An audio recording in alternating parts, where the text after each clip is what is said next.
Good evening and welcome to our special presentation, live streamed all across the region on this Africa CARICOM Day. Today we celebrate the strong ties that bind Africa and the Caribbean, a relationship steeped in history, culture, and mutual aspirations for development and prosperity. September 7th is a day of reflection, recognition, and renewal of our commitment to collaboration across the oceans that separate us. We're delighted to have an esteemed panel of guests with us today, both in studio and those who will be joining us remotely, who will share their insights and experiences on the significance of this day and future of our partnerships. But before we begin, we invite you to engage with us on social media as well. So share your thoughts and comments. You can also follow us on CARICOM's social media pages. Tune in right here on CBC TV8, and we are live on Q100.7 FM here in Barbados as well for the very first hour. Now let's meet our distinguished guest, the Honorable Kerry Simmons, Minister of Foreign Affairs and Foreign Trade in Barbados, is with us tonight. Good night to you, sir. Good night. Good night. Thanks for having me. Certainly wonderful to have you here with us as the minister, a minister who's been working, very hard to be able to make inroads with the relationship. And also here is Ambassador David Comishong, Barbados Ambassador to CARICOM. And this really is his brainchild. He is all of the hard work behind this evening's presentation. Good to have you here with us, Ambassador. Thank you, Tisha, but you shared the hard work with me, so I can't claim all. Absolutely. We're pleased to have with us this evening Dr. Hilary Brown, who is Program Manager, Culture and Community Development with the CARICOM Secretariat. Good evening to you. Thank you. Good evening. And joining us later in the program, we'll have Mr. O.K. Ihiji Reka, who is Chief Operating Officer of the Caribbean Office to the African Export-Import Bank, Professor David Akombo, Dean of the Faculty of Culture, Creative and Performing Arts at the KPhil Campus UE, Mr. Mohamed Ibn Isaka, President of the Ghanaian Community in Barbados and representative of the Ghanaian nurses here in Barbados. And also joining us remotely, we're going to have Dr. Hilary Brown, we just introduced you to her, plus Her Excellency Juliet Bino Sutherland, Barbados High Commissioner to the Republic of Ghana, His Excellency Lorenzo Witherspoon, Liberian Ambassador Emeritus, and we also have special reports coming from Dr. Haley Getahan, Health Development Partnership for Africa and the Caribbean, or HEDPAC, and His Excellency Alexander McDonnell, Barbados High Commissioner to Kenya. So it's going to be a 2-hour special with a difference.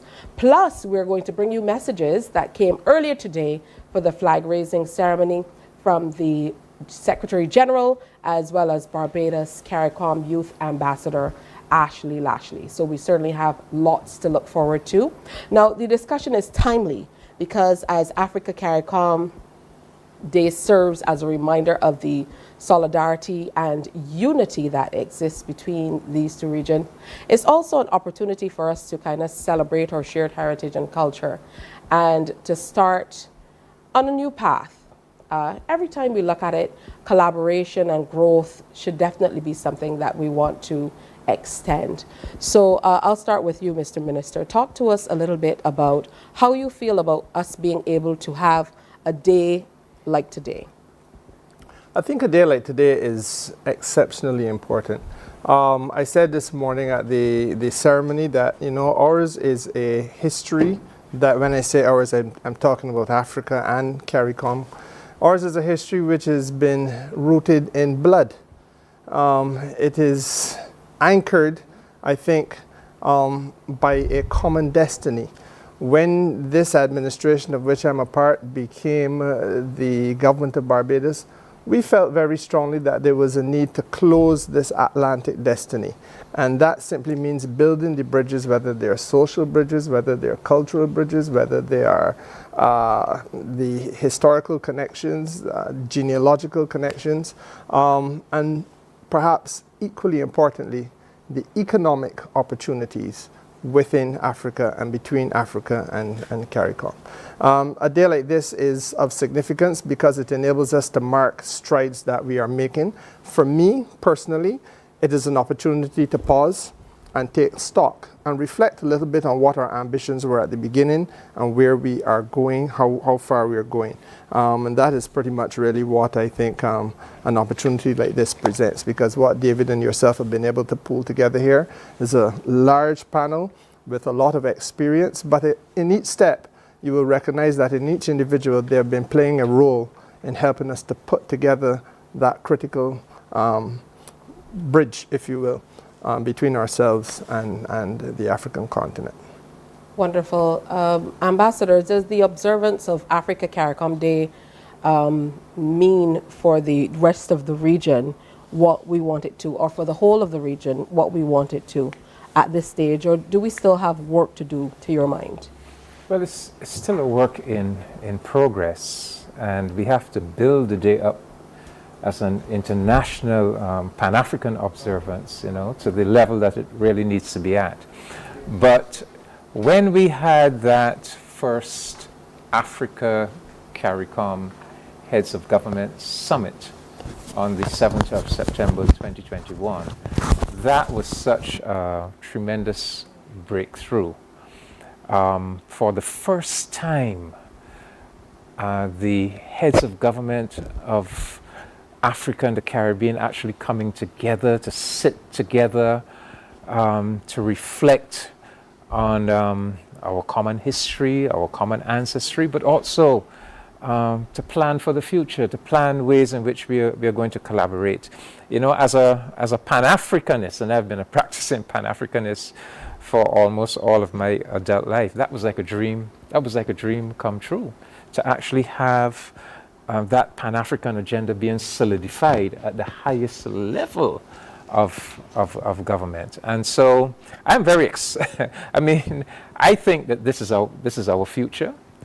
I think that that collaboration between Africa and the Caribbean, and Africa and the diaspora, global Africa. Now, these days we speak about global Africa. I think that is where we're going to find our destiny. And I just want the whole of the African world to embrace this day, and to really use this day, to elevate our collaboration and our partnership as a people. Now, I know that a lot of this usually starts in terms of collaboration. It starts with a lot of cultural exchange. So for you, Dr. Brown, what role do you think CARICOM, plays in promoting that level of cultural exchange that we need between Africa and the Caribbean to continue to grow this relationship? Thank you. And thanks for having me. It's really a pleasure to be part of this special celebration and with your distinguished panelists. So, as you've rightly said, culture is one of the foundation principles that bind Africa and the Caribbean, and specifically CARICOM. And we have collectively, as a people, made such an impact on the global classical and contemporary culture, and continue to do so. And that is why culture is one of the important components that has been identified by the CARICOM Reparations Commission as an area for repair. And certainly we identify with the continent in their quest to recover the cultural property that has been taken away from so many countries and communities in Africa, and which are held in museums in North America.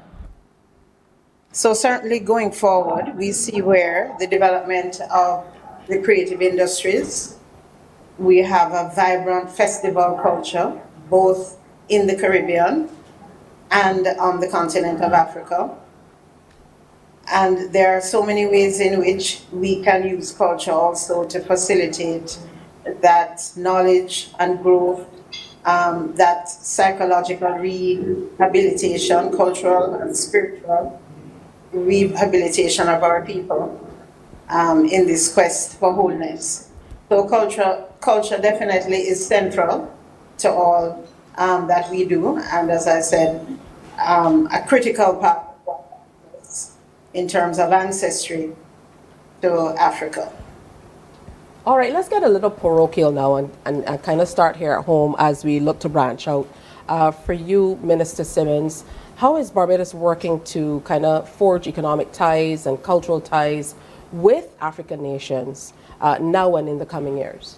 Well, let me start by saying to you that I begin with the perspective that it is an indispensable part of what the foreign policy of the country must be. As recently as this morning, an unprecedented thing happened. The head of the security agency of the United States of America, the intelligence agency, and the head of the intelligence agency of the United Kingdom had a public meeting in order to share their concern that Europe is at the point of approaching security crisis. And the consequences of that for Europe and North America are significant economic concerns. While the big powers rattle their sabers, we have to look after ourselves. The truth of the matter is, teacher, they're not interested in you, and they're interested in me. They're not interested in your family. That is not a priority. They're not interested in mine or David's. So we have to begin now to seriously look at those partnerships that make sense in the context of development. And ours has to be a diplomacy of development. In the African continent, we have 55 sovereign states. We have an economy that is estimated at being somewhere in the vicinity of 7 trillion United States dollars of economic value. And it is important for us to plug into that. There's also some very beneficial opportunities. We've just put a brand new High Commissioner to Ghana, who will be part of this panel, so you'll have a chance to hear her in her new role. But she's no stranger to Barbados and Juliet by no Sutherland. And Ghana is a country which has been of tremendous assistance to us in terms of nursing care.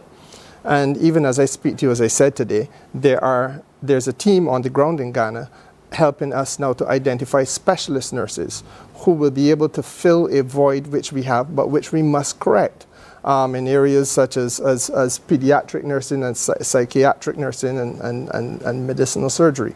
Now, in addition to that, there's also the question of the relationship we have been able to build with Kenya, and the president of Kenya in particular, on the issue of the climate crisis.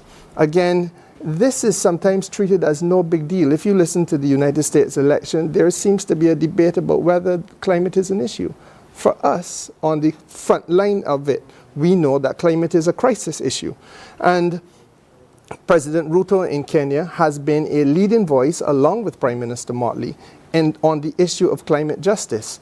And highly indebted countries like ours cannot treat lightly to the idea that when we try to build resilience, when we try to replace a fishing fleet, for example, in Barbados that was just decimated by Beryl, and we have to find $95 to $100 million to repair and replace boats. And then we have to find another $50 or so million for business interruption benefits. And we haven't even begun to talk about the costs, which will run into hundreds of millions for a fishing harbor. This type of financing then comes at, if you go to the international market for it, a 14 or 15% interest rate. Whereas if it happened in the United Kingdom and they had to do the same type of repair, they're going to do it at a 2% interest rate. So there's an inherent injustice in the international financial system. And the voices that we raise internationally are in partnership with countries like Kenya. And you can go on and on. Tourism cannot be a warm weather getaway for us. We have been able to box ourselves into a touristic thing that works and has worked well, but realistically, the major economy of a country can't shut itself down for 4 months every year. The major part of your economy. And so therefore, for tourism truly to keep people employed year-round, and all of the ecosystem associated with tourism to be kept thriving year-round, it means that we have to go to places like Africa and build heritage and build genealogical tourism and cultural exchanges and that type of thing. And sporting exchanges, as that young lady who spoke this morning referred to. And the fact of the matter is that that means then that things like what we're going to do later on in November, where we will have the first charters coming in by Ethiopian Airlines, bringing people directly to Barbados from Accra, Ghana. Concrete, rail, unprecedented, first time ever type of activities where the rubber, as I say, meets the road and people can now see the lived reality and the changes taking place in their lives and feel it in their pocketbooks. That's what matters. All right, and for you, Ambassador, are we having enough conversations amongst ourselves? Usually we can't get away from hearing of the big three oftentimes. Barbados, as they're often referred to, Barbados, Jamaica, Trinidad being the ones who have a seat at the table in many instances. But are we having enough conversations amongst ourselves to amplify our voices in a way that we are heard and seen and we get what we need in this partnership? Well, there's still a lot of work. There's still a lot of work to be done. We made a good start in September 2021. Our heads made some very constructive agreements, things that we have resolved to do. For example, we said we are going to institutionalize the relationship. We're going to establish an African Union CARICOM Commission. We are going to do many of the things that Minister Simmons just spoke about, the direct flights. And, you know, viewers could go to the communique that came out of that summit and you would see a whole range of very positive agreements made covering virtually everything. And the truth is, Africa and the Caribbean, Pan-Africanism has to cover everything. So yes, the economic collaboration and the economic benefits are very important, but we also have to do reparations. We have to come together to reform the international economic and political order that still has the black and brown nations inserted in a structurally subservient manner. We have to save the world through climate change. We have to save the environment. You name it, Tisha. We have to retrieve our history. You know, we were brought here, we were enslaved, we were separated from our culture, from our history. We, African people of global Africa, these are all missions that are very important. It is difficult to construct a hierarchy of needs and objectives to say that the economic one is more important than the political, than the cultural, than the educational. They are all important. Pan-Africanists have always understood this, and that is why the Pan-Africanist agenda has always been that we need to see the continent of Africa, Africans on the continent, and African or black people in the diaspora as one unit. We need to redeem our race in the sense that we need to recover our history, we need to recover our respect for our African personality, our African values, and we need to set for ourselves the goal of collectively building that economic strength, that political strength, that cultural strength. And this is what we are embarked upon. I mean, I could give you so many examples. Minister Simmons would know during the COVID when the CARICOM countries could not get to the international market to purchase medications and protective equipment and vaccines because they were not taking us on. We were too small. Our orders were too small. Who came to our rescue? Big brother, continent of Africa. They said, CARICOM, we have an African medical supplies platform. Take your orders and put it into our African medical supplies platform, and presto, we were now part of a much larger order that actually got the attention of the international market. Not only were we able to purchase the supplies we needed, but we got them at a much cheaper price because we were now benefiting from economies of scale. You know, we need nurses. We can lean on our brothers and sisters in Ghana. So the point I'm making, Tisha, this relationship is really a very fundamental, multifaceted relationship that is rooted in a very deep and profound and some painful history, and so that coming together in September of 2021 was a very, very significant breakthrough, and we would be fools if we do not fully capitalize on it. And so celebrating Africa CARICOM Day is a way of sending a message to the entire, to the African continent, to the entire Caribbean community, to remind them that we did make this breakthrough. Let us capitalize on this on this breakthrough in all these multifaceted areas. All right, so tell you what, we're going to go ahead and bring High Commissioner Bido Sutherland into the conversation at this time. And she has just taken up office, really, in Ghana. So welcome, good to have you. Good to have you with us on this evening's program. Good evening, Minister, Ambassador De.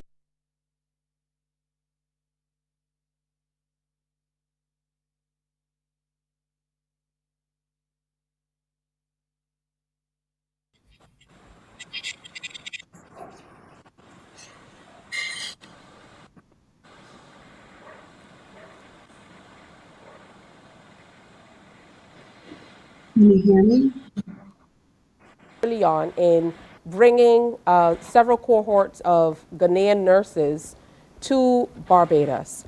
And at that time, you were a part of the Queen Elizabeth Hospital in the capacity of CEO, where we had, you know, the spearheading of those nurses coming into the island. So from your perspective, at that time, what was the thinking in terms of reaching out to the continent to be able to fill that need? Thank you, Tisha. The thinking at that time was that the government of Ghana had taken a very strategic decision approximately about 2 years ago to expand available nursing support through the expansion of nursing schools. And so they were positioning themselves to not only supply their own market, but to have resources available. So we recognize that in dealing with nursing as a resource, we must take some care as countries to take a managed migration approach so that the resources in either country would not be negatively impacted and it would be beneficial to the nurses themselves.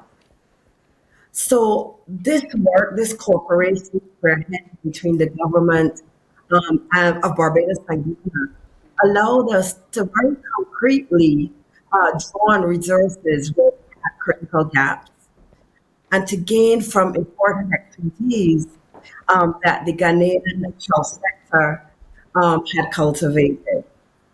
And at that time, it was the first of its kind initiative. And since then, other countries have followed Barbados and Ghana's lead in this regard. And it really has been an opportunity for Ghanaian nurses to grow and expand their skills and prepare to move further abroad and for us to fill critical shortages with equity here in Barbados. Now, you know, did it take a great deal for us to be able to make this happen? I can remember a few years ago, this would have seemed like something that was virtually impossible. And from where you sat as the CEO of the hospital at that time, what was the feedback like for you? It was pretty substantive because we had to work closely with the nursing hospital in both Ghana and Barbados to make sure there was parity between the qualifications and an acceptance of the qualifications of the nurses on both ends and the opportunities the Ghanaians were going to be presented with. And then you were bringing people, young men and women, into a new cultural context. So we had to be welcoming of our Ghanaian brothers and sisters. In effect, there were ambassadors for Ghana in Barbados, which they have been excellent ambassadors. And we, in turn, our nursing cohort in Queen Elizabeth Hospital and the Ministry of Health became ambassadors for Barbados in their engagement with Ghanaian nurses. But most importantly, who benefited were the patients of Barbados.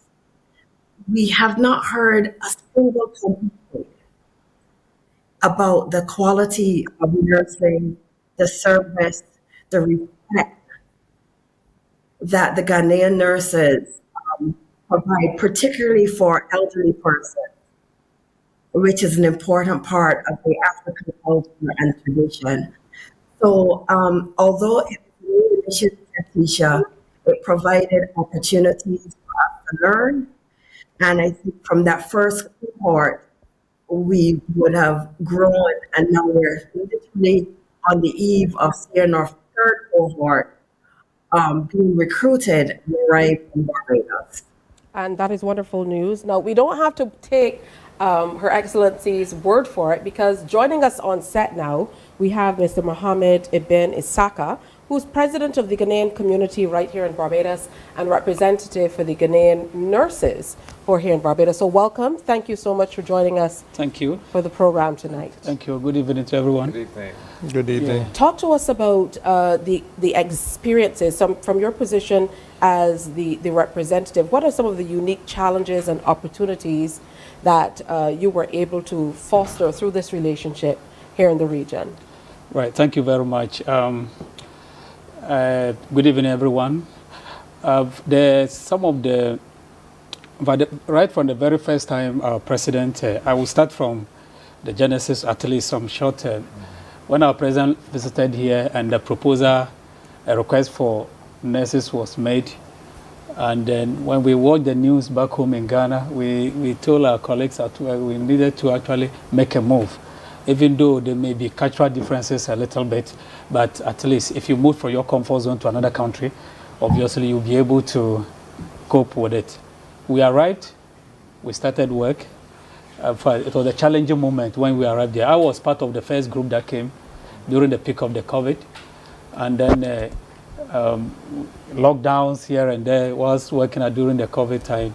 I think we have not disappointed people of Ghana and people of Barbados. We have really worked very well. And then in the past 4 years, any Barbadian who visited the hospital might have met one or two Ghanaian nurses.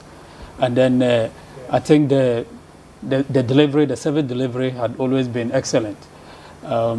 We are here to serve the people of Barbados. And I only urge the people of Barbados cooperate with us, especially our local counterparts. Our local nurses should see us as complements, and then not replacement or competitors. We are just here to work together to give. And then I think that our presence here is not only, even though we are here purposely to work as health workers, but our presence here also brings that bonding between Barbados and Ghana. Because I'm sure that our presence here has really drawn attention of most Barbadians back to Ghana. At least on the street of Barbados, on a daily basis, you might have met one or two Barbadians who ask you, where do you come from? Ghana. That alone is a way of drawing people's attention towards Ghana and Africa. I think that we are ready to serve, and then we will work hard to make sure that people of Barbados actually benefit from why we are here. And I believe this is one of those steps that we can see the natural progression. So they came here just a few years ago to work with us in this area where there was a need, where there was a shortfall. And here we are speaking with a representative now in that country. So talk to us about how important it is to see how baby steps, or steps that we might not see as grand as we want them to be, can lead to much bigger things. Well, it is about the building blocks. That is how I see it. And I think Ambassador Comison was 100% right. It is a holistic thing, but it is people-driven. It has to be people-driven. Whether we are talking about healthcare, whether we're going to talk about cultural and sporting exchanges and connections, and quite frankly, if we're talking about commercial activity, it is going to be people-driven. Within the next couple of months, we will have another team on the ground in Ghana, and they're going to be working with folks in Ghana who are involved in their national standards institution, the equivalent to the Barbados National Standards Institution. And you will ask why. If we're going to trade with Ghana, we have to be able to meet the standards required in that host country for any service that we're going to provide over there, or any good that we're going to sell into their country. So our people need to become familiar with the standards in Ghana, and equally they need therefore to be exposed and then come back and share and teach, so that a cross-section of Barbados's economic community are able to say, okay, we understand this. If Ghana is what we want to send a container of goods, or we want to sell a particular service into that country's economy, these are the relevant standards that have to be met. Those, apparently, for some people, small steps are indispensable parts of the proposition. It takes time. It takes a lot of discussion, a lot of negotiation. I am sure that in the context of our healthcare relationships, it takes a lot of understanding, because cultures and perspectives and values are different. It's like meeting a member of the, well, it's like meeting somebody for the first time, and you're trying to, find your way together and building a partnership. Reality is that once we can get that right across many sectors, then we start to build the opportunities, which are absolutely critical for us. And that's what I'm very pleased about, because we are able to use this CARICOM Africa Day as an opportunity to say, these are where we're ticking the boxes and showing clear signs of progress. Absolutely. High Commissioner Bino Sutherland, we want to get you back in here, because we didn't only want to focus on the work that you would have done while you were here in Barbados, but most certainly just taken over this new role. I know there's a bigger story, so I know there's much more that you want to do to be able to continue to strengthen this partnership between Barbados and Ghana. Yes, thank you. I really had the honor to have received a very clear vision and mandate that needs to be done here from our Minister, Senior Minister Carrie Seven, and then our Prime Minister. Essentially, we're going to focus and understand it on three key areas, and the Minister began by alluding to that. The first prong is essentially to promote trade and investment between our countries by building the necessary building blocks, one by one, small incremental steps, the MOUs, agreements that need to be put in place between countries, particularly around taxation, air, sea leases, trade, commerce, transportation. So we create that infrastructure. Then the second problem essentially is to use our strategic position as a mission to essentially build out the business relationships and facilitate the work that is done between people and entities at the individual level, and support initiatives by the Chamber of Commerce, by Invest Barbados, Export Barbados, all of these very concrete initiatives that happen at the individual level. But thirdly, and the minister said it, and it was equally important, the third thing is to build that trust and relationship through the people, through culture, through sports, through ancestral diplomacy, through the kinds of work the corporation we're doing with the nurses, the kind of work that allows for people to fulfill that curiosity, to build the trust or rebuild the trust that was wrenched apart, as Hillary alluded to earlier, artificial separation. To really rebuild it, because we're going to be able to have a strong platform between African and Caribbean when that trust exists between our people, and then the infrastructure build will be a very strong anchor that those of us in the Pan-African arena have dreamt so long of. No, I know that you are 4 hours ahead of us. I'm hoping that you can stick around. It's going to be a very early morning for you, as the case may be. I hope you don't run off quite yet. Yes. I'll just, punch here again and say you're looking just fine. So you don't have to worry about that. I think you maybe got your sleep a little bit earlier.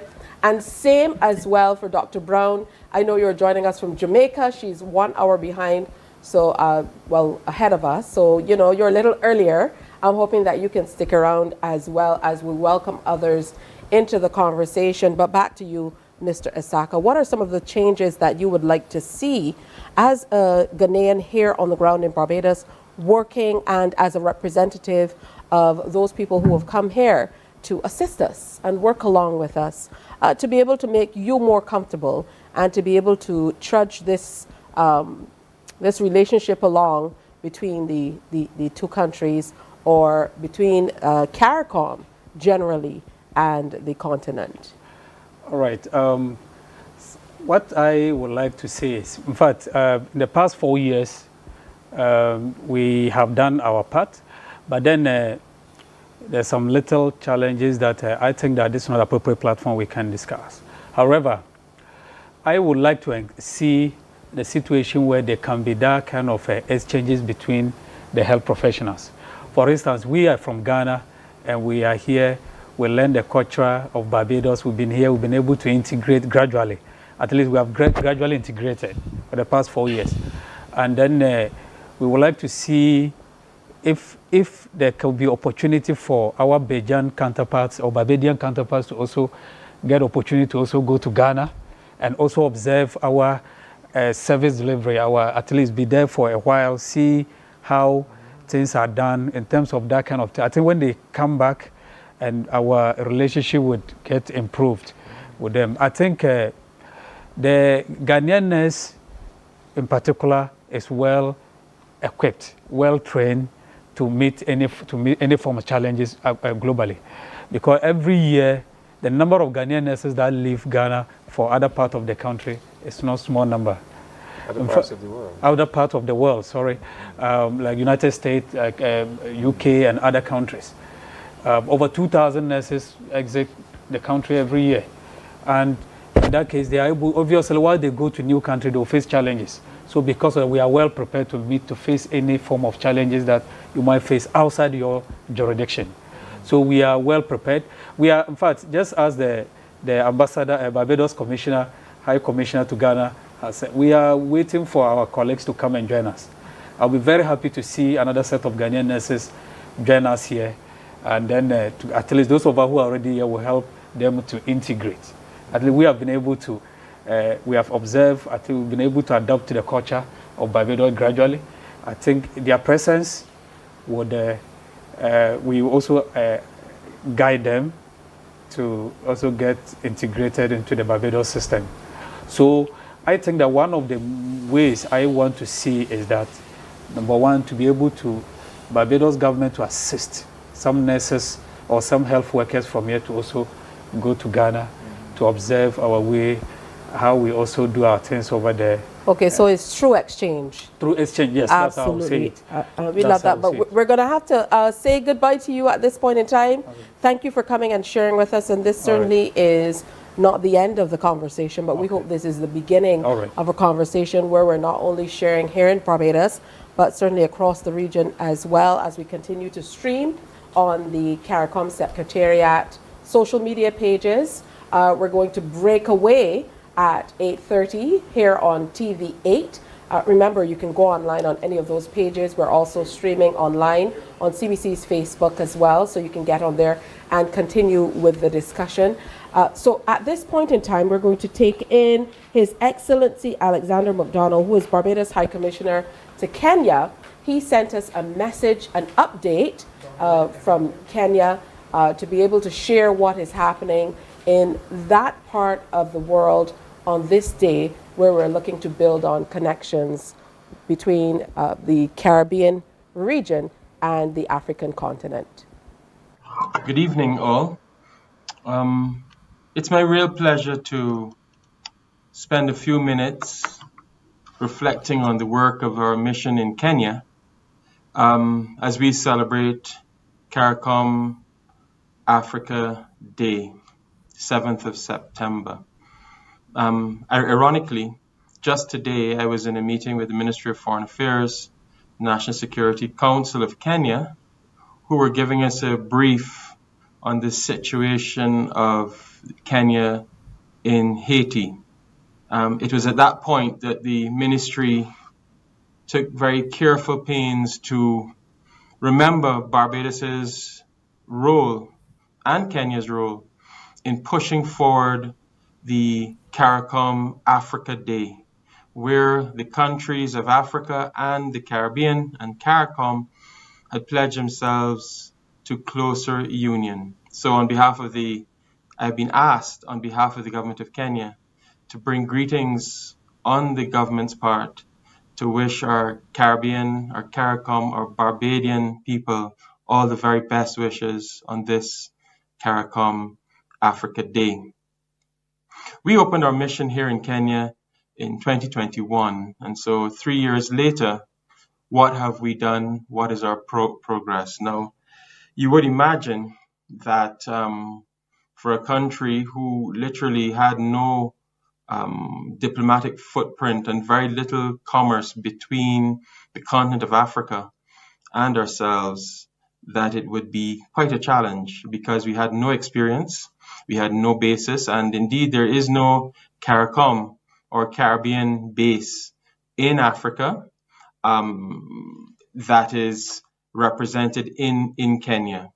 So we were the first, the pioneers of the Kenyan East African outreach. But Kenya was chosen for very specific reasons. One, it is the global headquarters of the United Nations, the only global headquarters of the United Nations in the Global South. In that headquarters, obviously, there's the agencies of the UN, but the headquarters of the United Nations Environmental Program and United Nations Habitat. Both of those agencies are critical, and Barbados sees them as critical to its long-term development. The environment, as you know, is something that we are living with. Climate change is real, and we have not had a voice up to now on the important decisions that were coming out of UNEP, which is the environmental program. And as you know, through our Roofs to Reefs project that the government has instituted, UN Habitat became critical in terms of how are we going to live, where are we going to live, and how do we adjust our buildings, our cities for the new challenges in our environment and the rest of the issues that were being thrown up in the world. So, but having been a part to that, now Barbados obviously is the only small island developing state in the CARICOM that sits in Kenya in the Nairobi office of UNON.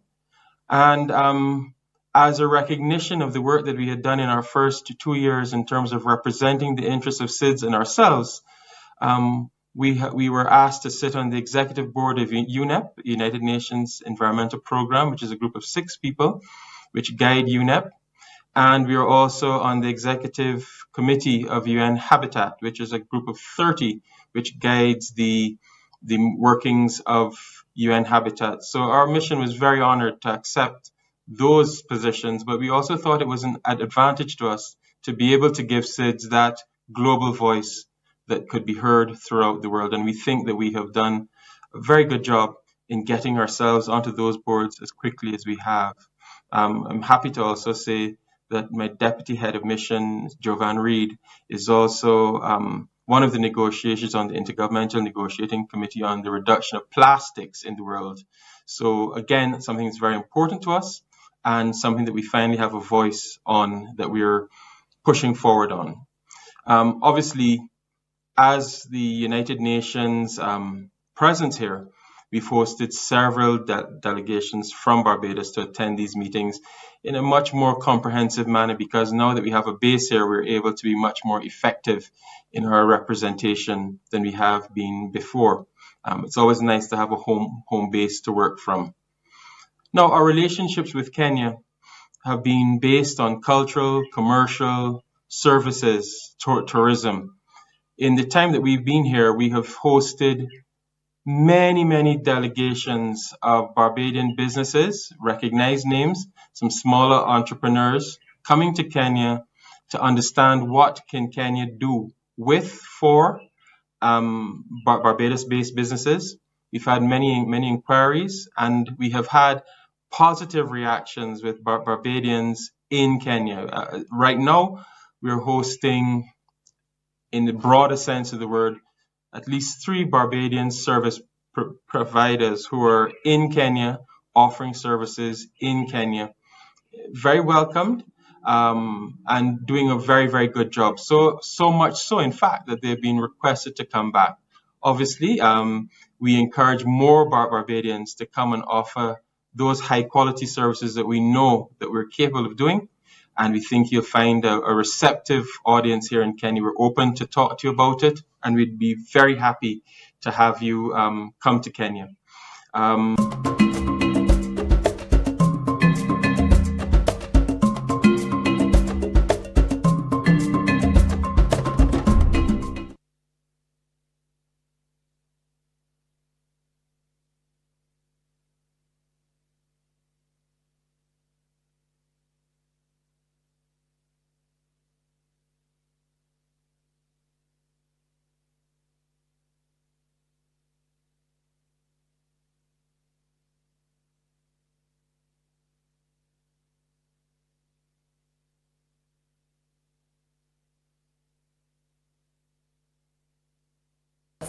This evening.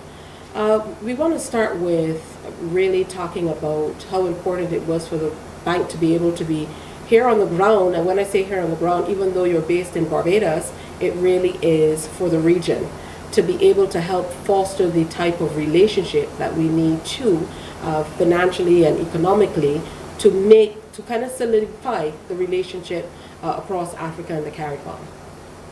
Yes, so thank you very much. First of all, I would say thanks for having me, and gratitude to the Honorable Minister and the Ambassador Commission for putting this together. For us, I think really we believe strongly in this Africa-Caribbean dream. Even before the historic meeting that took place in 2021 in Kenya, we actually launched our intra-African and diaspora strategy in 2016, where the focus is on African and not Africa. So by that means we're talking about Africans wherever they may be, not just those in the geographic space called Africa. So when this decision was made, it was very easy for us to swing into action and try and take it to the next level, so to say, because we were significantly prepared already for that. As a bank, we like the trade finance bank for Africa, and of course the diaspora right now, the Caribbean right now. And what that means is that our focus is in trying to create platforms and opportunities for trade between both entities. And when this came, of course, we were given the mandate to make sure that we see it through. Ambassador Commission talked about the vaccine acquisition. We started with that. Actually, we played a role by putting down a $2 billion guarantee that made the vaccine acquisition possible for Africa and the Caribbean. So for this one as well, putting up a branch here in Barbados is a step that we feel should encourage others who are looking at opportunities within the Caribbean to be able to take advantage of it. Of course, within a space of 1 year, we are currently looking at a pipeline of over $2 billion of transactions. So it means that what people thought was not possible, actually there are a huge opportunity, there are a huge interest in African businesses, in Caribbean businesses wishing to do trade across border. And it's our duty to identify this and also see how we can support them. One thing that's also important to highlight is that for us, we didn't have to do a lot of adjustment in terms of our programs and facilities for the Caribbean. It is important to point out that for Africa and the Caribbean, we're not just united by our historic and cultural ties. We also bedeviled by the same level of problems. Huge infrastructural gaps and need also to develop. And what is required to take this to the next level, of course, is adequate financing, so which is what we think is lacking, is not available, especially for entities, parties within the space who have genuine ideas to come in. So we are more like looking at the solutions we've used in Africa that has worked effectively well. For instance, for the tourism, we created the construction and tourism linked relay facility to enable us support construction of hotels in a lot of African cities who at a point didn't have standard 5-star, 4-star hotels that could host guests. So given the importance of tourism for the region, of course, is instructive to point out, of course, that this is something that fits directly, which is why we're also currently looking at a couple of hotel deals here in Barbados, in Grenada, in Bahamas, so for starters. And some other activities as well. We talk about something like our Pan-African Payment and Settlement System, which is a very critical element that's going to help emphasize the over-dependence on US dollar for cross-border payment within the region. So if we can achieve that, then it makes it easier for, to facilitate culture, intra-trade between countries within this region, just like what we are doing in Africa. The next initiative, of course, that we think is relevant, that's also worked in Africa, that can also be extended here, is our Creative Africa Nexus program. So CANEX, that's what we call it. In October, as next month, we're going to have what we call the CANEX weekend. It's going to take place in Algiers. And CANEX is focused essentially on the creative industry, where we know that our youthful population is very much interested in. So we want to create avenue that will make sure that those with budding talents get recognized and given an opportunity to become something at the global stage, which otherwise would be difficult to do. All right, at this stage, CBC TV8 is going to break away from the conversation, but we just want to remind you the conversation continues on all of the socials and website of the CARICOM Secretariat at caricom.org, and also on CBC's Facebook page, so you can continue the discussion. We go all the way through for another hour, so you can stay with us through those means. I saw you nodding in agreement, Mr. Ambassador, specifically in the areas that Mr. OK referenced, us being able to build those connections with many of the planks or major projects that have been undertaken on the continent already. Well, the African Export-Import Bank was one of the first fruits of the new coming together that that summit in 2021 symbolized, because by October of 2021, a team from the bank was in Barbados. And within a year's time, we had the Caribbean Trade and Investment Forum right here in Barbados, when some people thought it couldn't be done. But this bank showed a real commitment, a very, very serious commitment. So I think the Afri-Exim Bank is really an exemplar. It's a model for what is possible in this Africa-CARICOM relationship. And yes, I mean, he's mentioned all the things. And the bank has committed that once all of the CARICOM countries sign on to the partnership with the bank, they're going to double the amount of capital that they are going to make available for investments and for finance and trade between Africa and the Caribbean. So, you know, this is the partner. This bank is really the ideal partner that we have been looking for such a long time, to really help us to drive development, you know, to have the investment capital to drive development. And there's something else that they're helping us with. He hasn't mentioned it yet, but I know it is of great interest to the entire populace of the Caribbean, and that is the direct airline flights between Africa and the Caribbean. I know the minister spoke about Ethiopian Airlines doing something but that's a charter. In November. But we're working towards scheduled flight. The bank is helping us. They're doing some of the work for us to be able to identify the relevant African airlines that we should be focusing on. So I don't know if you would like to speak a little bit about that, because I know that is a big topic for the people of the Caribbean. So, thank you. So absolutely, you summed it up very well, Ambassador.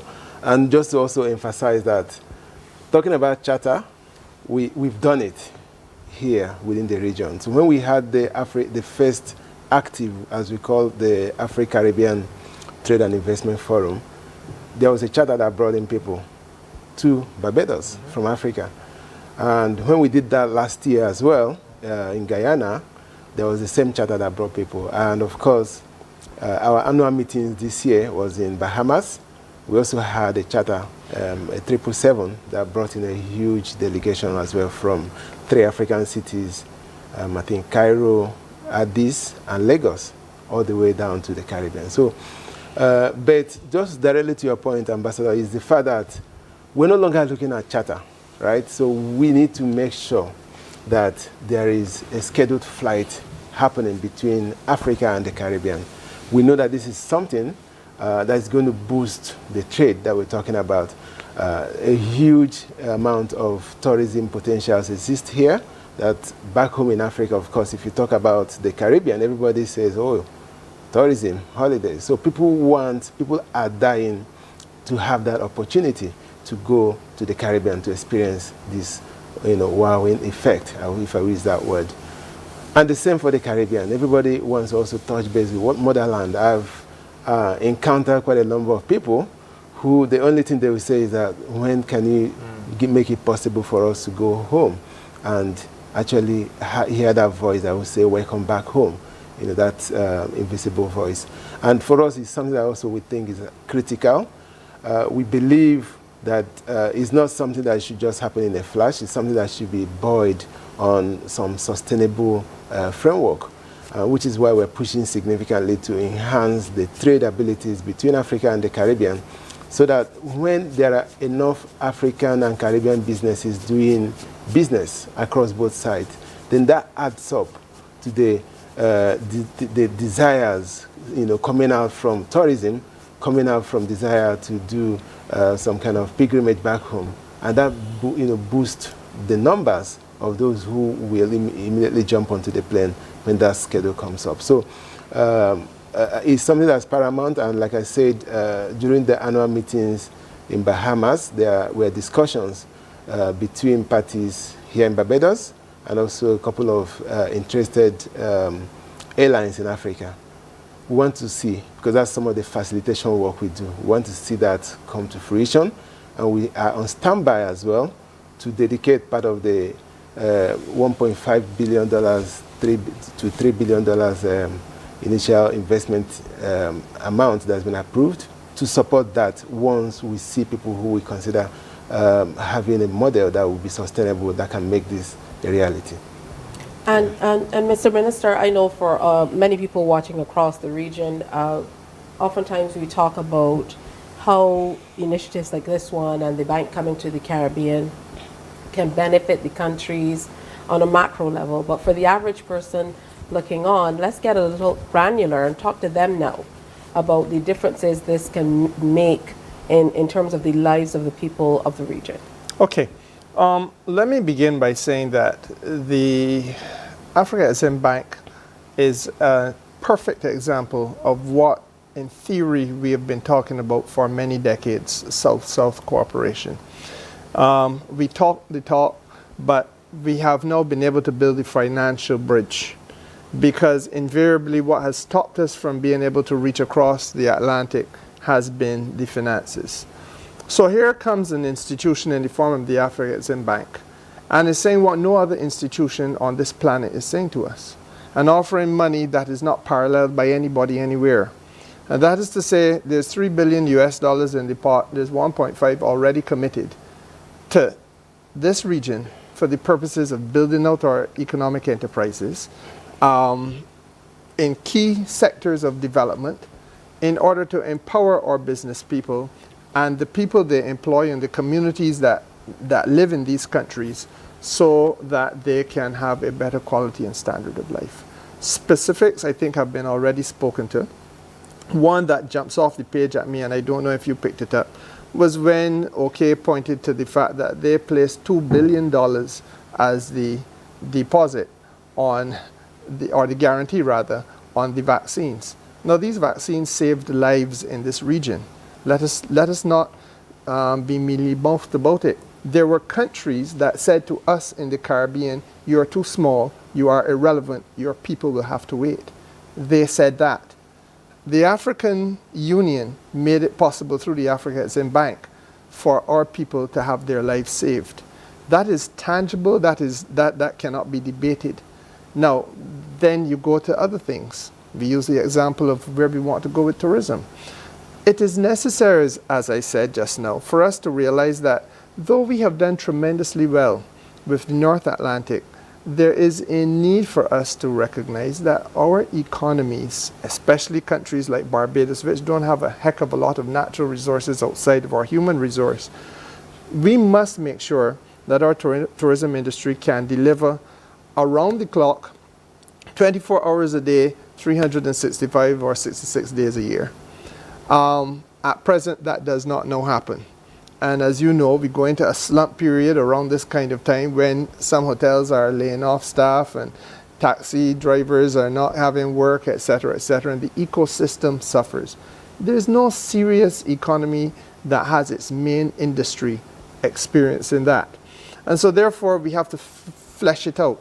And again, the tourism financing that they are offering us is an opportunity to do just that. So that to answer your question very directly, sometimes it takes cash to care. And through the Africa Exim Bank, we have found a partner that is prepared to do the development financing. And the development financing where it really matters, where there's a dearth of opportunity. And by bringing ordinary Barbadian or ordinary Antiguan or ordinary whoever else to the table to make sure that their developmental interests can be financed. Now there's a problem, and we have to be honest with ourselves. The region is being done a bit of an injustice. If the offer is made for $3 billion to be placed at our disposal by an institution that is offering us assistance, and we have member states of CARICOM which do not ratify the agreement, because even if your own country, in your judgment as a leader, and I can't get into that, does not necessarily wish to go there, please be mindful of the fact that there is a large percentage of us, a body of us in this region, who require that development opportunity. And that is part of the conversation that I think needs to be had, because we can't just let it go a begging. There's nobody else offering to assist us in this regard. And that's just a reality. These things are happening, you know. I mean, the trade is happening that is benefiting people on both sides. So, for example, and you know, because of limited time, we can't say everything, but we were talking about Ghana. Export Barbados right now is bringing in medical supplies created in Ghana. Ghana has a center for plant medicine. So this is natural medical products. Export Barbados is bringing the product in bulk, and the pharmaceutical companies in Barbados are actually packaging them, and it's being the product is being exported to the rest of the Caribbean. For example, some of the medication has to do with prostate issues that that men face. Export Barbados has also been taking containers of Barbadian products, Barbadian business people. I don't want to call the products because that might be some unfair advertising, but taking containers to Ghana, you know. So it is happening. The relationships are happening, and as I said, this partnership between CARICOM and Africa, this Pan-African partnership, has to be multifaceted. Right now, we are talking about trade and economic relations, but we have Dr. Hilary Brown from the CARICOM Secretariat, who will tell you about the reparation at a higher level, you know, another level. The partnership goes, in fact, to reparations for African enslavement, and you know, CARICOM, we established our reparations campaign since 2013, but we have now reached the stage where we have recognized that the next phase in our reparations campaign has to be in partnership with the continent of Africa. So if there's one point I want to make on this program tonight, it is that the collaboration, the relationship is multifaceted. I cannot think of any sphere of human endeavor that would not benefit from us collaborating, the Caribbean, our brothers and sisters on the African continent, working together. We are so much stronger and more effective together. But I would like Dr. Brown to speak about that aspect of the CARICOM Africa partnership that takes us all the way to something as large as reparations. Absolutely. So, Dr. Brown, come back in. We know this is your specific area of specialty, reparations. So, as at the urging of the ambassador, of course, jump right in. Oh, thank you very much. Yes, this is absolutely a topic on which we are very passionate and is essential, really, to moving the reparations agenda forward. Certainly, the Reparations Commission has been highlighting this for some time, that it's essential for Africa and the Caribbean to come together, speak with them, move in concert. And, you know, if we stop and think about it, in the United Nations, together, Africa and CARICOM make up 67 or 68 nations. That's a third of the UN. So if we are really working together, we can influence the agenda in but especially in reparations. For example, getting a high-level political dialogue on reparations, but we have to be working together. We had two very important convenings last year. One of them was hosted by Barbados. That was the African Union study tour, where we had civil society and government representatives in Barbados for a week, and where there was really a very rich exchange as the African Union sought to develop their common position on reparations, and of course, learning from the reparation structure that our heads of government have established in this region, that the CARICOM has been championing for the past 11 years, and under the expert guidance of the Prime Ministerial Subcommittee on Reparations, which you would know is chaired by Honorable Prime Minister Moffat. So coming out of that aid study tour, we recognize the need for structured engagement and to establish joint groups of experts, joint expert committees, and really strengthening the partnership. And that sort of paved the way to the Accra Reparations Conference that we had in November, hosted by President of Ghana. that again was a very powerful forum. And we had a couple of really very important points that came out of it. One is that the report from that conference went to the AU Assembly in February of this year, and 2025 has been declared by the African Union as the year for reparations. Justice for Africans and people of African descent through reparations. So this is really major. Also, we're going to identify a special envoy on reparations, and of course, moving ahead the agenda on the return of cultural property. I refer to many other areas. So I think really underscore that this is a central part of the strategy going forward. It goes beyond, compensation is important, but it is also about joining forces after CARICOM against inequality, injustice, structural racism, underdevelopment that both regions have been experiencing, and really coming together to fight those injustices and to really make a very strong and strident claim for character justice for the people of Africa and the Caribbean. Both regions were affected.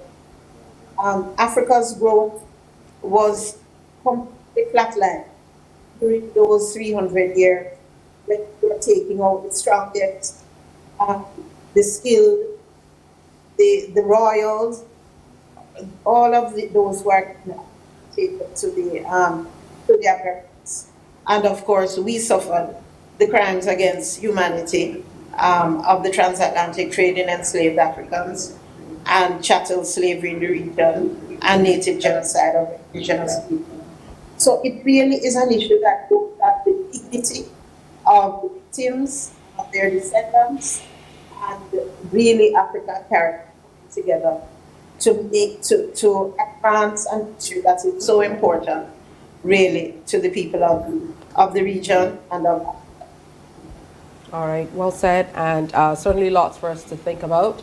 At this time, we want to continue hearing from our friends across the region. This morning we had a flag raising ceremony, and it took on a new face. There were some additions to the flag raising ceremony, but we were also to have pleased to have on island the Secretary General of CARICOM here with us, Dr. Carla Barnett, and she gave a very riveting, short but very apt presentation.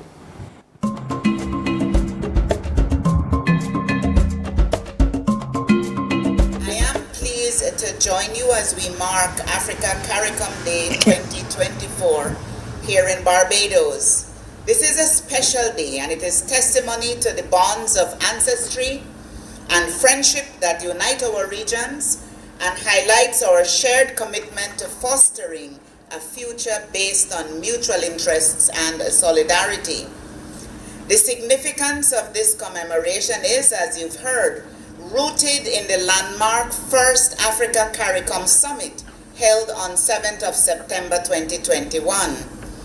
This historic meeting of the leaders of the Caribbean community and the African Union focused on charting a new course to address common challenges and taking advantage of the opportunities for reciprocal benefit and growth.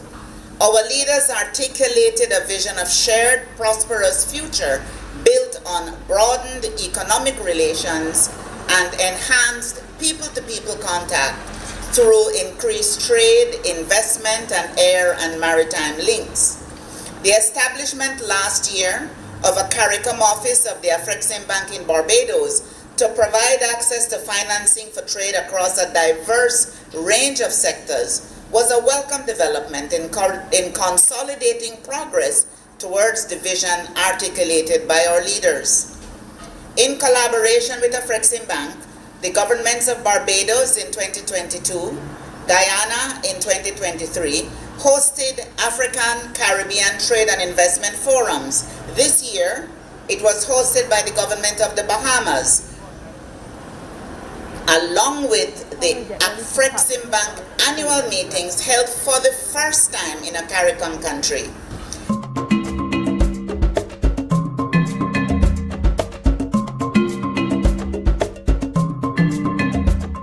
So that was CARICOM Secretary General sharing a little bit of and reinforcing what we shared on the program as well, as she presented earlier today at the flag raising ceremony. Well, her presence demonstrated the commitment of CARICOM to this partnership and to the celebration of Africa CARICOM Day. The fact that she would travel all the way from Georgetown, Guyana, to come to Barbados to speak at the ceremony, the flag raising ceremony this morning, that was just a magnificent gesture. All right, so you would note that Mr.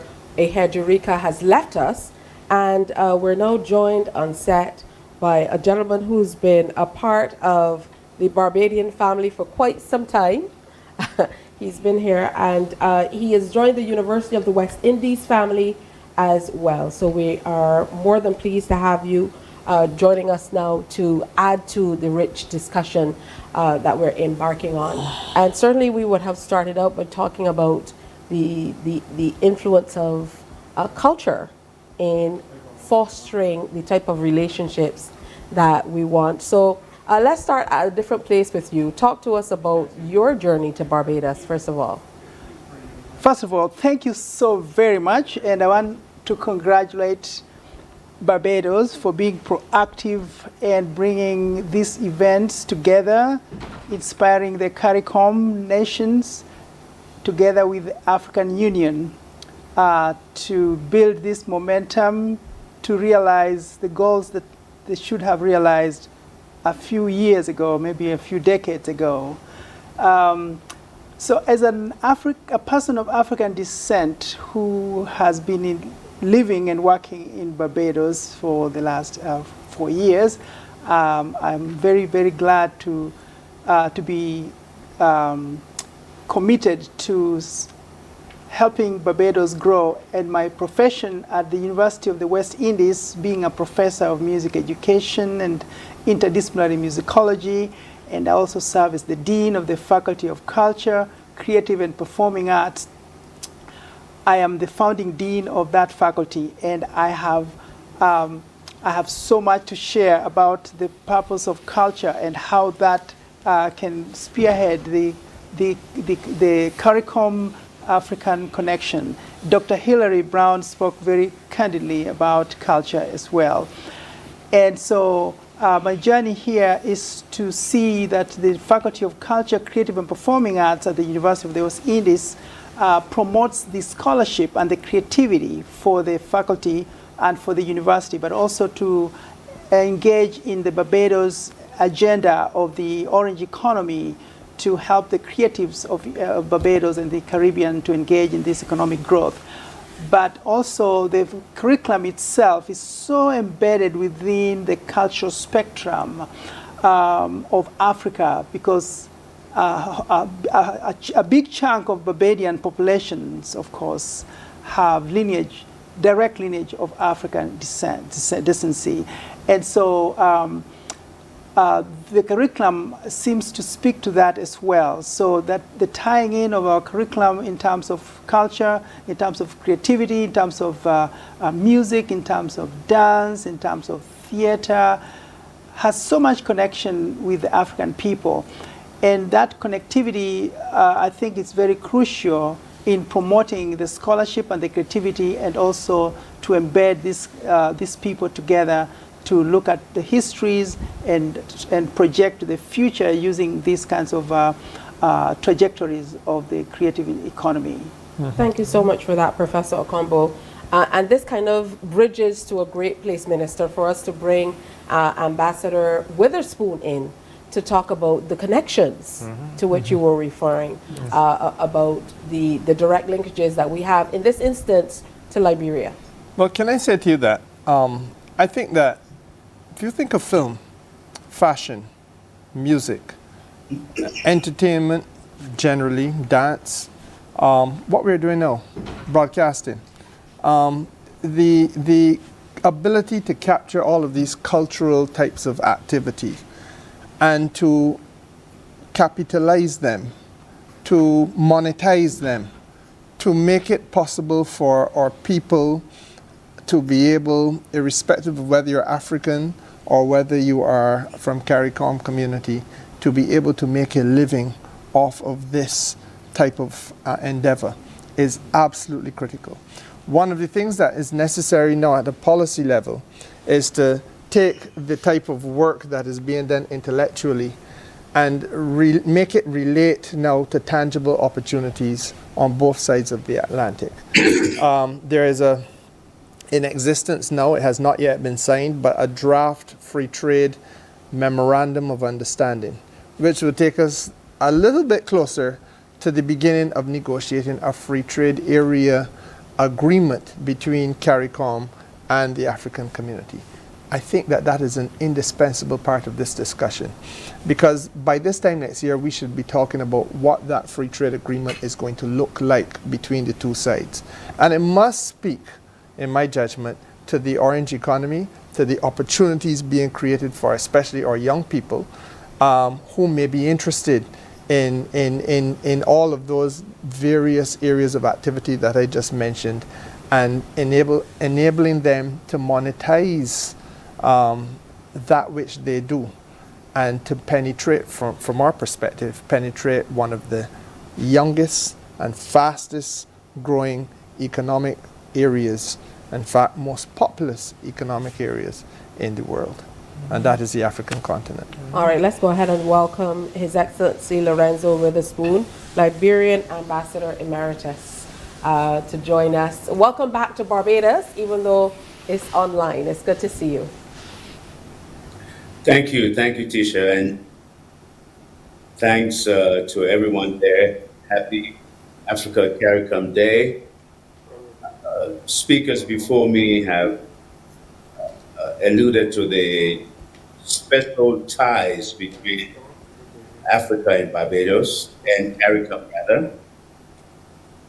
Liberia and Barbados, on the other hand, have an even more singularly unique special relationship, because Liberia is the only country with whom a Caribbean country signed an agreement dating back to 1865 to enable the immigration of 346 Barbarians to Africa.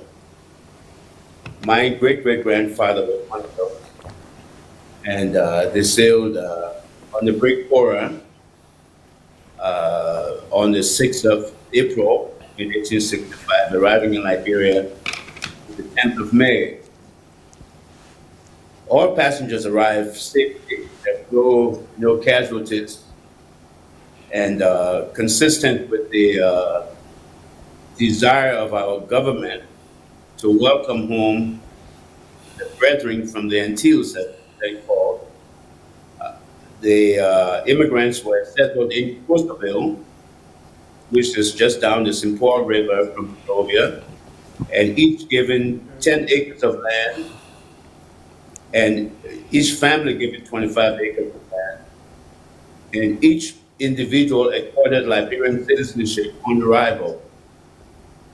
This has been and continues to be a profound demonstration of Pan-Africanism and the kind of brotherhood and bondage that today we are talking about, further intensified. This remains, by the way, the only recorded organized immigration of Barbadians to Liberia. In 2020, to further build upon the oral history that was taught me by my grandmother, I embarked upon a research to find out where in Barbados my family lived, worked, and in some cases, some members died. I was fortunate to partially complete that work, and my excitement pulled me towards releasing an initial report under the title of Ports Find a New Home in Barbados, West Indies, story of the emancipation of family from Barbados, West Indies to Monrovia, Liberia, in West Africa. I was fortunate to have been received on a visit to Barbados by Prime Minister Martley, who could not contain her excitement at the news of what had been found out, and it spurred her to request that I organize a coming back home of descendants of these 346 Barbadians. Not knowing what I was saying, I immediately agreed, and 2 years later embarked upon the planning of this event. To fast forward, in May, from the 6th to the 13th of May this year, a few months ago, more than 400 descendants of these 346 Barbadians assembled in Barbados under the theme of the Sankofa pilgrimage to Barbados. And it was a wonderful, wonderful event which brought families together, families that didn't know they were families. It enabled the opportunity for people to go in some of the farms that their ancestors lived and worked in. They explored the entire island thanks to the generous contributions of the government of Barbados. And the key highlight of the event was the Sankofa moment, during which a commemorative plaque was unveiled by Prime Minister Martley, assisted by former President Ellen Johnson Sirleaf, Senator John King, and myself at the Bay Street Esplanade. It stands as the only monument to the journey taken that day on April 6th, taking Barbadians to Africa. The week ended with a Thanksgiving, as the bishop said it, the Sankofa Thanksgiving service, which coincided with the Mother's Day service at the James Street Methodist Church. It was the same church, incidentally, where the send-off for the immigrants rather, was held in 1865 before they sailed for Liberia. The event was a super successful event, and next year, it will be the 160th anniversary of the arrival in Liberia of the 346 Barbadians. I was in Liberia earlier this year for the Independence Day celebration, and I had the opportunity to meet with the Minister of Foreign Affairs. And I wish to let you know that the government of Liberia is acutely keen to build upon the historical relationship between our two peoples, and to deepen the recently established diplomatic relations between our two countries. The government of Liberia has therefore decided to host the historic 160th anniversary of their arrival in May 2025 to celebrate our heritage, our joint heritage. For this event, I am told that the President will be extending an official invitation to the Prime Minister to visit Liberia with a delegation, at which time several discussions will be held between government officials, leading to signing very important agreements that will further bring the two countries together. Liberia is also currently considering areas of cooperation with Barbados, as well as a reciprocal waiver of visas for Barbadians desirous of visiting Liberia. So once again, I'd like to wish you a happy Africa CARICOM Day. In view of what has happened this year, it made in Sankofa pilgrimage, may our celebration take on a new meaning, ushering in opportunities to unite and unlock our regions and countries like never before. Thank you. All right, and it certainly was wonderful to have you here, to be able to reflect on some of those photos with those over 400 Liberians coming home to Barbados. Really speaks to the reason for a day like today. Yeah, but you see, is what the ambassador just said there. We have Barbados has that people-to-people historical connection with Liberia. That is now going to lead on to trade and business activities and economic cooperation. And I think that is something that we should pay a lot of attention to. Even as we are building the general relationship between CARICOM and the African continent, but there's certain, but people connections always drive economic and trade activity. Absolutely. That is why tourism is so central to all aspects of trade and business activity, because when people connect, when they travel. So Barbados has that natural people connection with Liberia. And just to let our viewers know, on that ship that took 346 Barbadians to Liberia in 1865 was a 12-year-old boy who grew up to become the president of Liberia, President Arthur Barclay. Mm-hmm. And Professor Akombo here is from Kenya. But you know, we had a very famous Barbadian academic artist by the name, he was first called Edward Braffett. It was when he went to Kenya as a guest of the great Kenyan writer Ngugi wa Thiong'o that he was renamed Kamau in Kenya.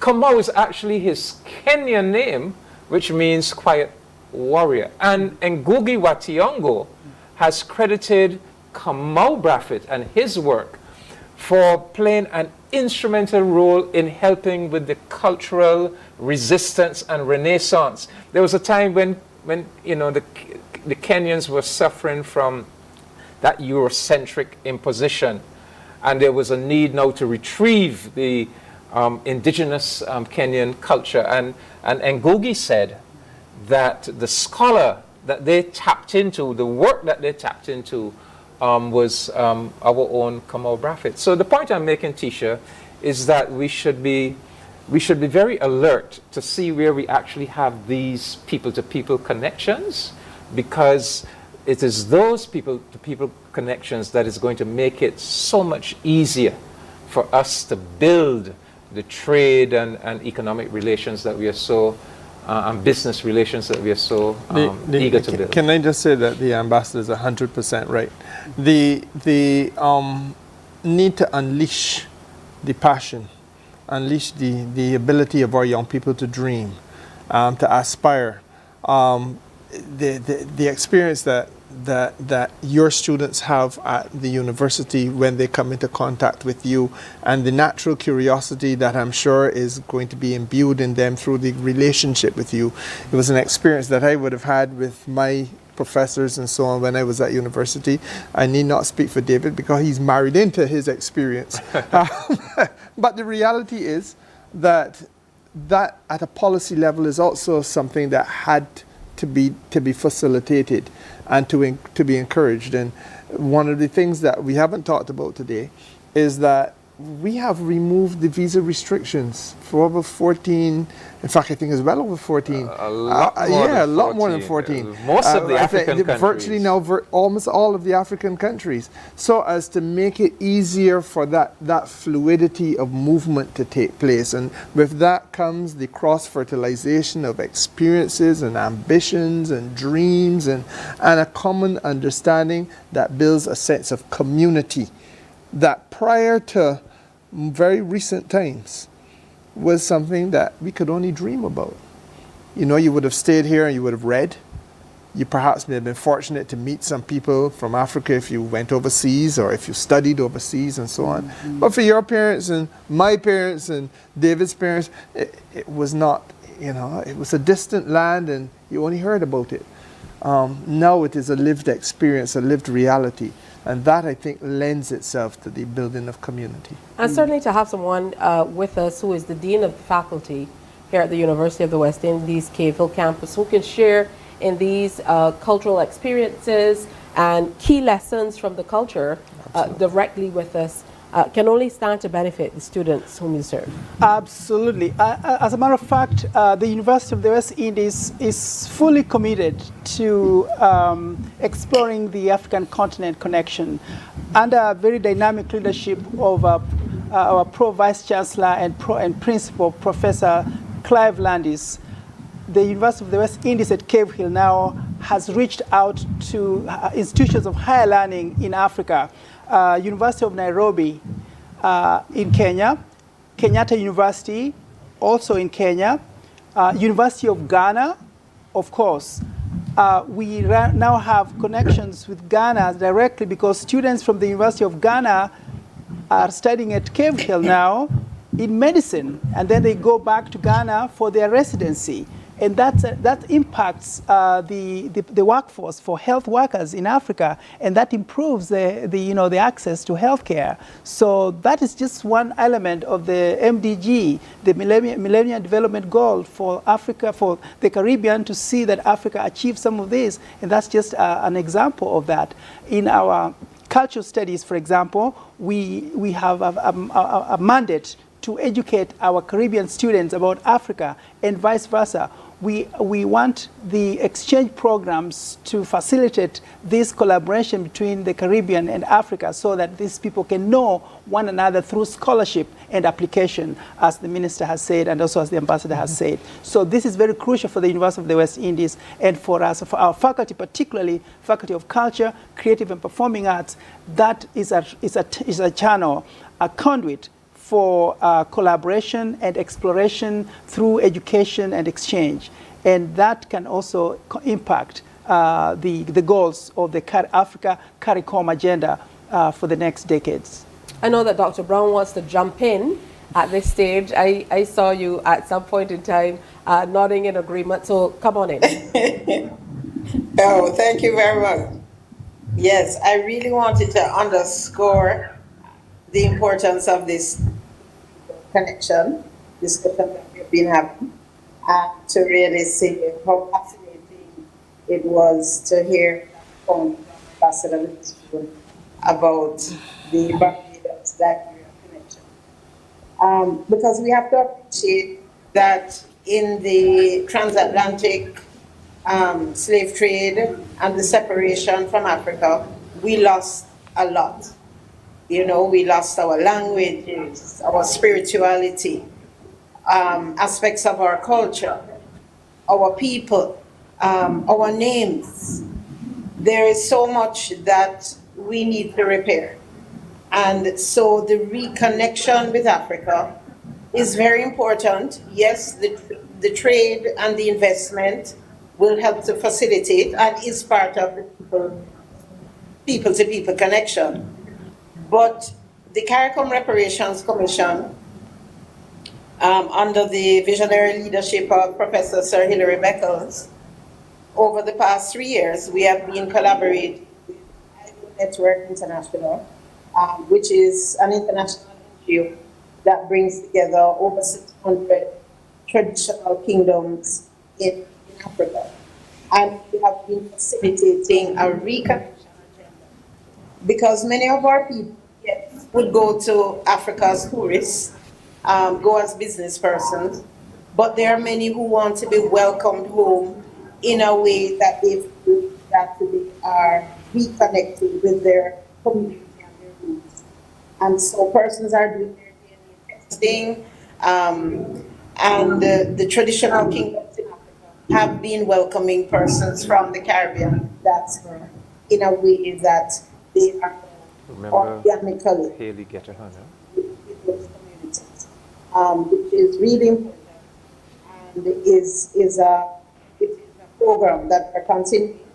And there is so much scope for that, bringing in more young people and facilitating those cultural connections. He's Ethiopian. Really very important. He's from Ethiopia. For that spiritual, cultural, psychological healing that we're seeking. And so within the reparations agenda, we have come to realize that Zoom connection is not good. is really very important to the healing of our people. And I would just like to underscore again the importance of culture and really put in a very quick plug for CARICOM 15 in Barbados next year, August. Certainly a wonderful platform for sharing between artists of Africa and the Caribbean, but even going beyond that, because CARICOM is being positioned as a platform for promoting creative industries. So it is an opportunity to really generate business for our artists and our cultural services. So thank you. Absolutely. Now we want to get in here, and we're really stretching across the continent, and you really have outdone yourself, Ambassador, in trying to get people from all over. Ministers laughing, but it is true. So I'm going to give you the pleasure of introducing this next video from Haley. Yeah, well, you know, we are touching so many countries: Ghana, Kenya, Liberia, and we are all looking forward to some great things happening between Barbados and Liberia next year to build upon the pilgrimage. But we also have someone from Ethiopia, and that's Dr. Haley Getterhun, who is the Chief Executive Officer of the Health Development Partnership for Africa and the Caribbean, and we're so pleased that he's been able to send us a pre-recorded message, and I think we should hear his message, because then he will present another sphere of activity in which we are coming together in a very powerful way that is going to have many spillover effects. So let's hear Dr. Haley Getterhun, our Ethiopian brother.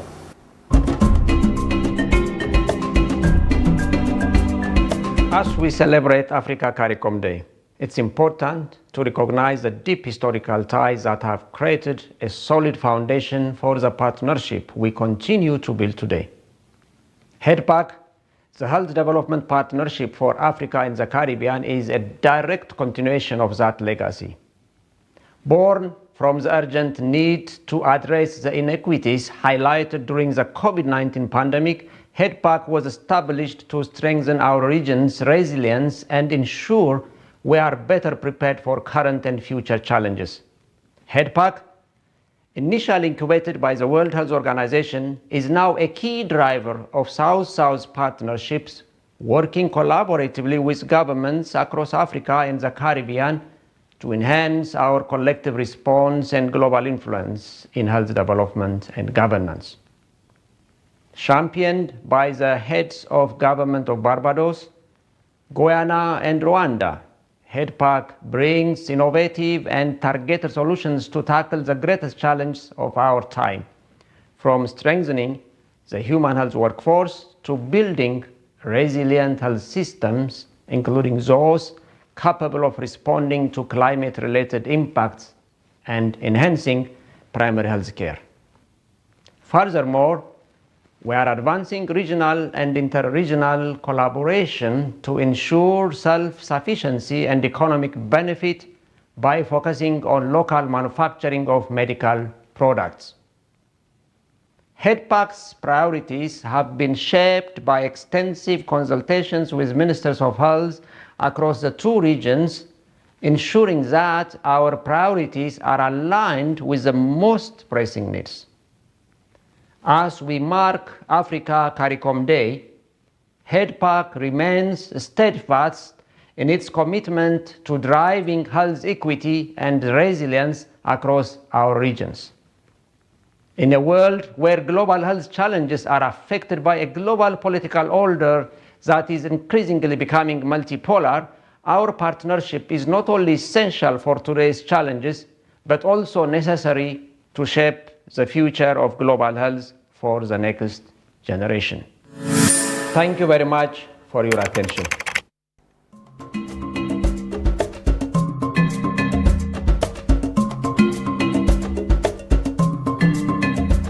Definitely many, many interesting areas to head into. Minister, I know last year when we had this discussion on a much smaller scale, we heard about a lot of the work that was happening in Rwanda with pharmaceuticals as well. Yeah, and it is, it is going on. I think that we, again, building blocks slowly, one on top of each other. Obviously, there has to be accreditation is the word that is coming to my mind, but I'm not sure that that is really the appropriate way of putting it. But those things that we want to be able to do, we have to make sure that they meet with the necessary standards. We are talking about simply producing vaccines. We are talking about producing cancer-related drugs. We are talking about the way in which in some parts of, in Rwanda, there would be a production line. In Guyana, there would be another production line. In Barbados, there would be that standardization and authentication of the quality of what we are doing. There has to be a pooling together of the resources in order to make this system work.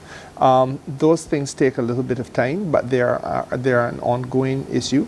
I think what is the very good news in this is that leaders on both sides remain driven. And in fact, quite frankly, we're just bringing into focus yet another part of Africa, because Rwanda had not been mentioned prior to now in the conversation, but Rwanda is, again, a major partner.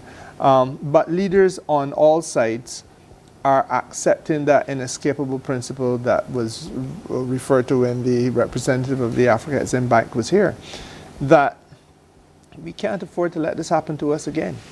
Our people should not have to wait and hope and pray that some third party is going to look after their best interests. I dare say there's no going back now, and we don't have much time.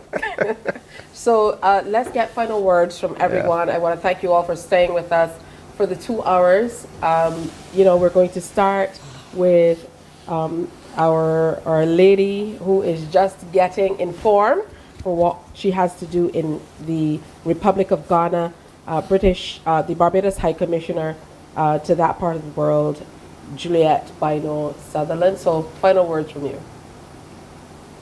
Yeah, thank you. Thank you everyone for very informative program, especially as in the discussion.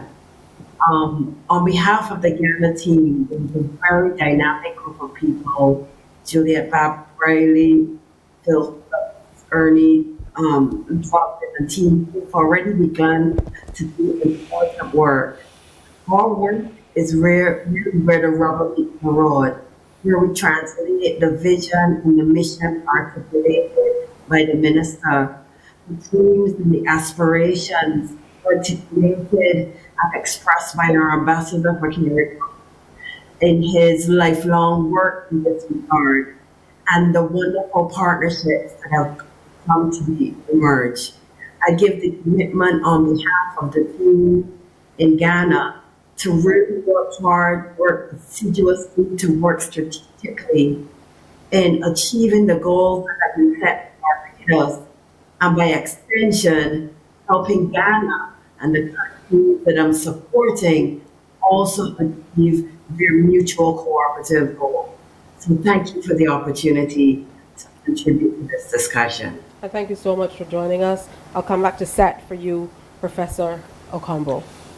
Well, I am very pleased and delighted to see these energies coming in the 21st century. I want to congratulate Barbados in particular, and of course the entire CARICOM, and of course African Union, for realizing that time has come for this collaboration to be a done deal and not just something to be studied or be reflected on in terms of theories. Theories have no place at the moment, particularly when it comes to the goals of Africa CARICOM. The 21st century must be the century of things to happen. From our university standpoint, at the University of the West Indies, that's our goal. We want to engage Africa indeed in all research aspects and all application aspects, but particularly the philosophies. And for me, in the Faculty of Culture, Creative and Performing Arts, that's a cornerstone of all our students at the UWI to study about cultures of Africa in addition to the Caribbean cultures. And hopefully students in Africa also can study about cultures of the Caribbean, just to realize just how much the same these people are than what separates them from a historical and technological and economic strategies that have been dogging the peoples for 400 years. Thank you. Yeah. Thank you so much. Ambassador Witherspoon, it's over to you. I just wanted to inform, which I didn't before, that after 160 years since the last exchange between our two countries, within less than 30 days of being inaugurated, our current president, Joseph Boakai, signed a communique establishing diplomatic relations between Liberia and Barbados in Accra. David referred to Edmund Barclay as one of the presidents that Barbados produced. In fact, there were 3 presidents of Bajan origin that were presidents of Liberia: Arthur Barclay, Edmund Barclay, and Judy Bryant. And as the Prime Minister said excitedly, these were the first Bajan presidents anywhere on planet Earth before the current president. If the Prime Minister, and we hope she does, accepts the invitation of the President to visit Liberia for the 160th anniversary next year, she will become, according to my research, the first Barbadian leader to ever visit Liberia. And I think this will make the event even more historical. And finally, for that event, we're hoping that the Exim Bank negotiated direct flight will be in operation at that time to take the delegation from Barbados to Liberia. Thank you very much. Congratulations, David and Tisha, for planning and hosting this wonderful event. And thank you so much for participating and putting some smiles on our faces with all of those amazing stories. And we're also more than pleased to have had Dr. Hilary Brown, who's Program Manager, Culture and Community Development with the CARICOM Secretariat, joining us for the entire period of time from Jamaica this evening as well. Final word for you. Thank you. It really has been a fascinating and really inspiring discussion we've had here this evening. And thank you so much for inviting me to be a part of it.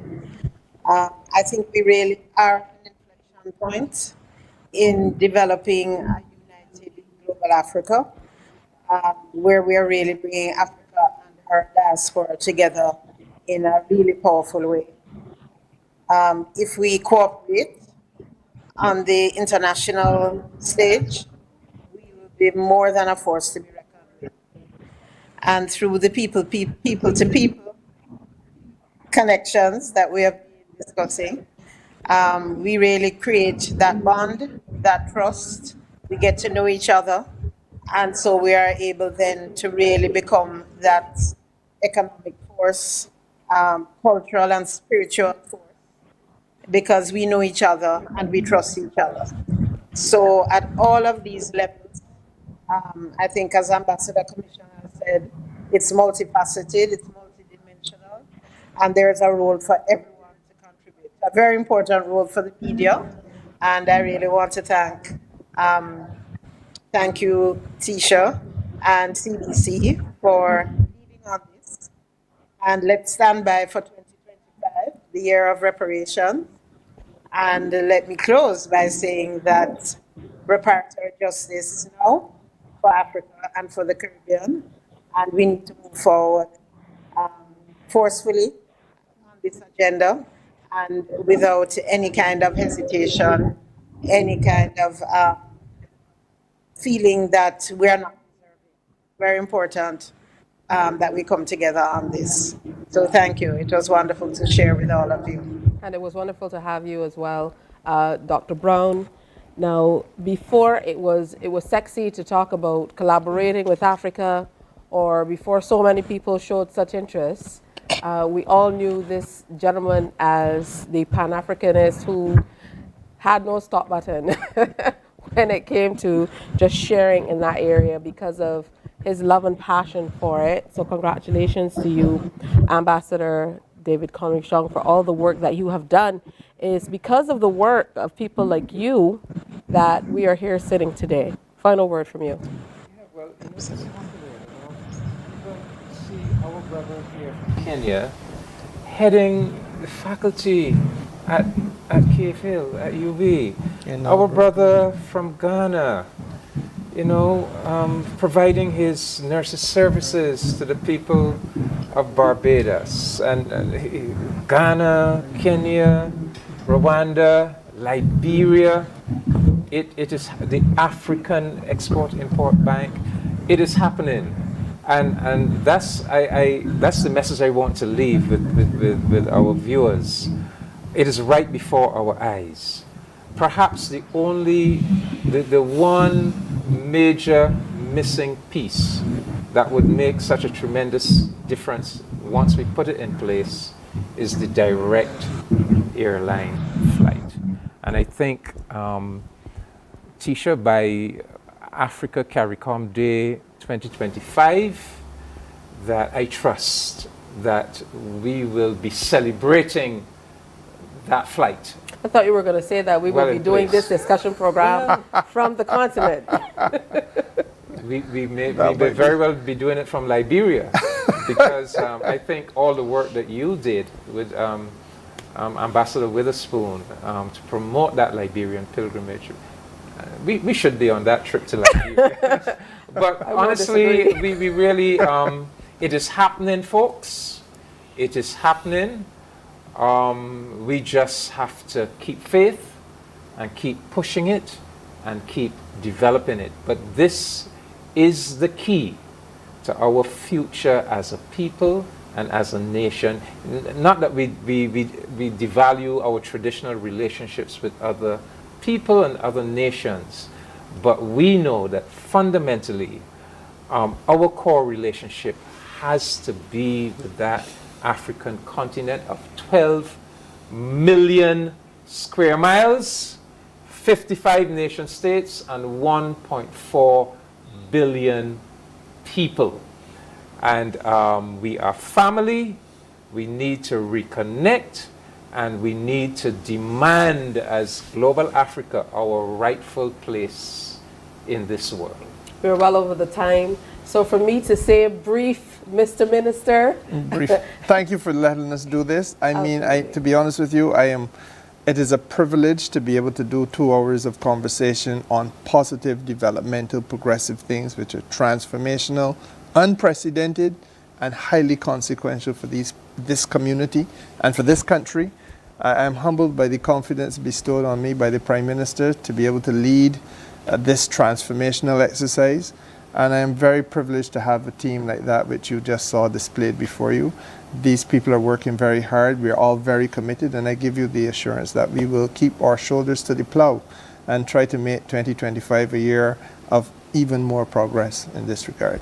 Very well said, and a great note on which to end tonight's presentation, which really was aimed at exploring the historical, cultural, and economic ties that bind Africa and the Caribbean. We really looked into the potential for further cooperation, for trade, investment, opportunities, as well as the shared challenges and aspirations of both regions. Special thanks to all of our contributors tonight, and here's to many more Africa CARICOM days. Good night.